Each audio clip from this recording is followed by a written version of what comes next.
सब ठीक हो जाएगा। और कुसंग ना होने पावे।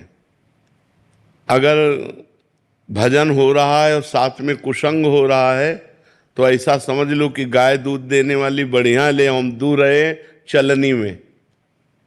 चलनी समझते ना, जिससे हम आटा छालते हैं, उसमें गाय दूर हैं। एक बूंद पीने को मिलेगा? नहीं मिलेगा, सब निकल जाएगा।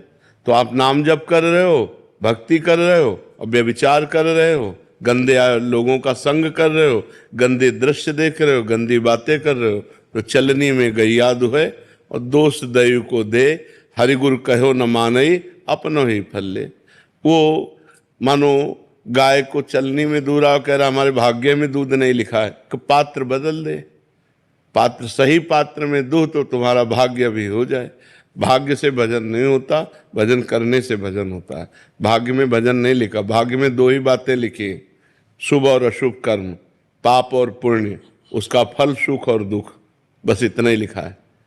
जो नवीन कर्म करने के लिए हमें मानव देह मिला है, इसमें हम भाग्य को नहीं कोसते, इसमें हम इतने प्रवीण बनते हैं, इतने बलवान बनते हैं, रौंद दो भाग्य को और नए भाग्य की रचना करो। मनुष्य शरीर नए भाग्य की रचना के लिए मिला है, पुराने भाग्य से बर्बाद होने के लिए नहीं मिला। अब भजन नहीं हो, लोग कहते हैं जवानी में भजन करने के, जवानी कोई भजन करने की है क्या? जवानी ही भजन करने की है। अच्छा, बुढ़ापे में सोच भी लोगे तो क्या कर पाओगे? जवानी में सोचा और क्रिया में उतर गए। तो अगर नाम जब चलता होता, यार नहीं, दूसरों को बचाओ और खुद बचो, और अगर अपनी बुद्धि ठीक नहीं है, भजन परायण नहीं है, तो दूसरों को भी कष्ट देगी और खुद नरक भोगेगी, कष्ट भोगेगी। इसीलिए हम कहते हैं अध्यात्म के बिना मनुष्य राक्षस है।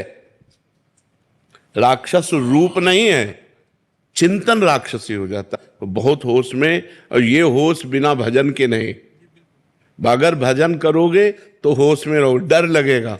आपका चेहरा आ जाता है महाराज जी की, महाराज जी ने ये कहा है, हाँ, ये नहीं कहा। हाँ, कल हमसे एक प्रश्न कर रहे थे कि जवानी में भजन करने की क्या आवश्यकता है। जवान